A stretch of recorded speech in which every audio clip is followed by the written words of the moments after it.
1616년 10월 14일 영국 남부한 언덕 위 두 왕이 마주보고 있었다. 한쪽은 섹슨의 마지막 왕 헤럴드, 다른 한쪽은 노르망디의 윌리엄. 그날 해질 무렵 한 명만이 영국의 왕으로 살아남았다. 그리고 한 발의 화살이 그 운명을 갈랐다. 센 레이크, 섹스너로 피의 호수라는 뜻이었다. 오늘 우리는 1616년 10월 14일의 그 24시간을 다시 풉니다. 한 발의 화살이 어떻게 천년의 영국을 만들었는가? 이야기는 그 해 1월로 거슬러 올라간다. 1616년 1월 5일 웨스트민스터. 참외왕 에드워드가 죽음을 맞이했다. 후사가 없었다. 다음날 아침 섹슨 귀족회의 위테나게 모트는 단 하루 만에 새 왕을 추대했다. 헤럴드 가신슨, 섹슨 최강의 백작이었고 에드워드의 처남이었다. 같은 날 오후 그는 웨스트민스터 사원에서 영국의 새 왕으로 즉위했다. 그러나 바다 건너 노르망디에서 한 사람이 그 소식을 듣고 있었다. 노르망디 공작 윌리엄. 그는 자신이 영국의 왕이 되어야 한다고 믿었다. 그에게는 두 가지 약속이 있었다. 첫째, 1051년 에드워드 왕이 그를 후계자로 약속했다. 둘째, 1064년 헤럴드가 노르망디 해변에 표류해 왔을 때 그는 윌리엄에게 충성을 맹세했다. 그런데 이제 그 헤럴드가 스스로 왕관을 쓴 것이다. 윌리엄은 교황 알렉산데르 2세에게 사절을 보낸다. 정의로운 전쟁이라는 인정을 받기 위해서였다. 교황은 윌리엄에게 축성된 깃발을 보냈다. 신의 이름으로 영국을 정복하라는 허락이었다. 1616년 4월 어느 새벽 잉글랜드 하늘에 한 별이 나타났다. 7일 동안 빛났다. 후대 사람들은 그것을 헨리 해성이라 불렀다. 당시 사람들은 그것을 재앙의 별이라 불렀다. 여름 내내 윌리엄은 함대를 모았다. 노르망디 전체의 목재가 잘려나갔다. 8월 12일 생, 발레리 696척의 배가 닻을 올릴 준비를 마쳤다. 그러나 바람이 불지 않았다. 6주 동안 그 사이 영국 해협 너머에서 헤럴드는 다른 적을 마주하고 있었다. 9월 8일 헤럴드는 군대를 해산해야 했습니다.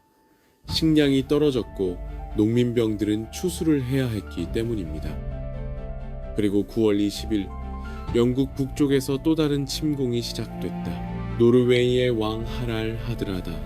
7피트가 넘는 거인이었다. 그리고 그 옆에는 헤럴드의 동생 토스티그가 있었다. 그날 풀포드에서 섹슨 북부 군대가 무너졌다. 헤럴드는 런던에서 그 소식을 들었다. 그는 결정해야 했다. 그는 4일 만에 320km를 행군했다. 그의 호위대 휴스카르를 데리고 9월 25일 아침 스탠퍼드 브리지. 바이킹들은 갑옷을 벗고 강가에서 쉬고 있었다. 헤럴드의 군대가 갑자기 나타났다. 바이킹들은 무방비였다. 전투는 하루 종일 이어졌다. 거대한 바이킹 한 명이 다리를 막았다. 결국 한 섹슨 병사가 강 밑에서 창으로 그를 찔러 죽였다. 하랄 하드라다가 죽었다. 토스티그도 죽었다. 바이킹 시대가 영국에서 끝나는 순간이었다. 헤럴드가 승리를 축하하고 있던 9월 28일 영국 해협에 바람이 바뀌었다. 윌리엄의 696척 함대가 패번지에 상륙했다. 저항은 없었다. 윌리엄은 배에서 내리며 모래 위에 넘어졌다. 그는 모래를 한 줌 쥐고 외쳤다. 영국이여, 너는 나의 두 손에 잡혔다. 그는 헤이스팅스로 이동해 목조 요새를 지었다. 그리고 기다렸다. 10월 1일 헤럴드가 요크에서 그 소식을 들었다. 그는 다시 320km를 행군해 내려왔다. 이번에는 8일 만에. 그의 부하들이 만류했다. 휴식해야 한다고. 군대를 더 모아야 한다고. 헤럴드는 거절했다. 그의 동생들이 학살당하는 것을 두고 볼 수 없었다. 10월 13일 저녁 헤럴드의 군대가 센렉 힐에 도착했다. 그날 밤 두 진영의 모닥불이 골짜기를 사이에 두고 마주 보았다. 그날 밤 노르만 진영에서는 신부들이 미사를 드렸다. 섹슨 진영에서는 노래를 불렀다.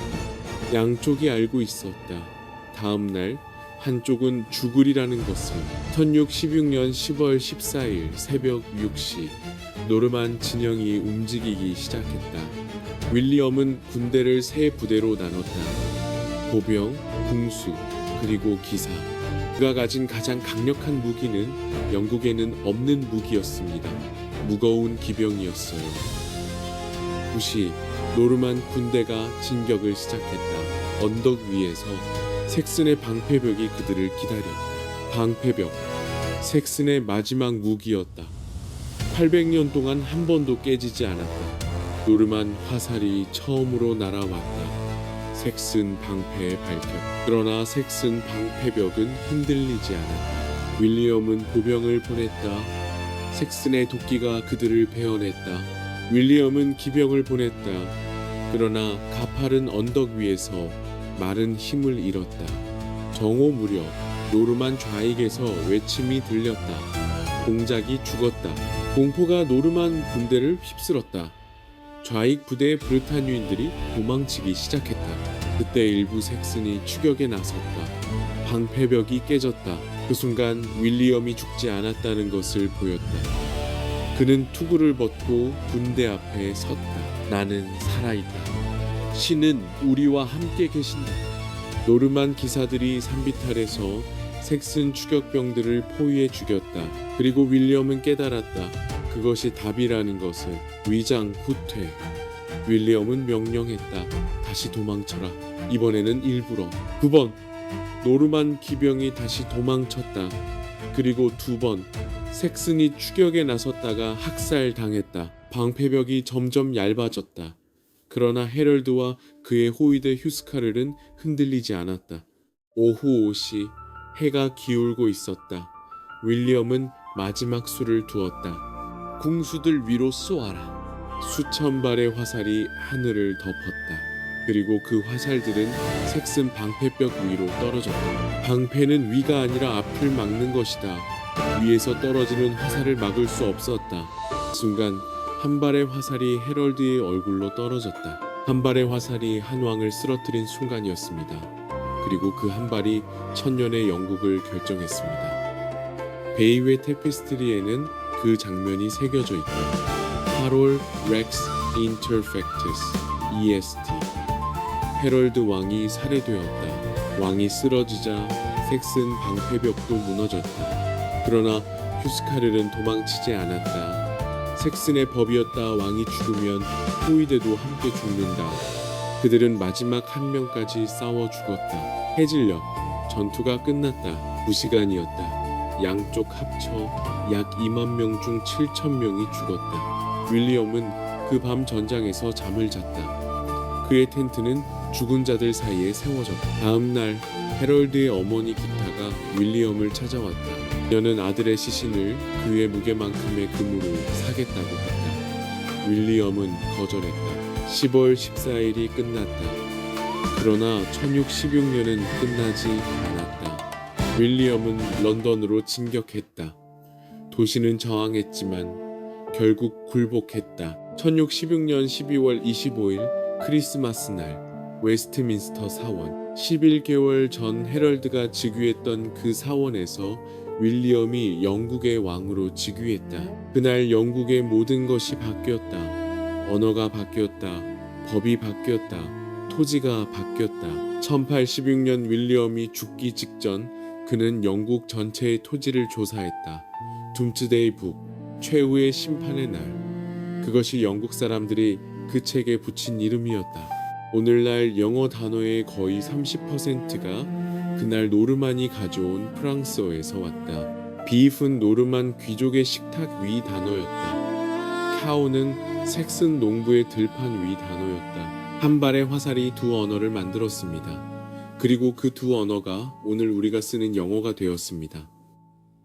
1616년 10월 14일 영국 역사상 단 하나 가장 결정적인 24시간이었다. 그날 이후 영국에 다시 외국 군대가 성공적으로 침공한 적은 단 한 번도 없었다. 교과서는 1616년이라고 적습니다. 우리가 보지 못한 것은 그날 한 발의 화살이 천년의 영국을 만들었다는 사실입니다. 역사 비밀서. 교과서 한 줄 너머의 진실. 다음 결정의 순간에서 다시 만나요.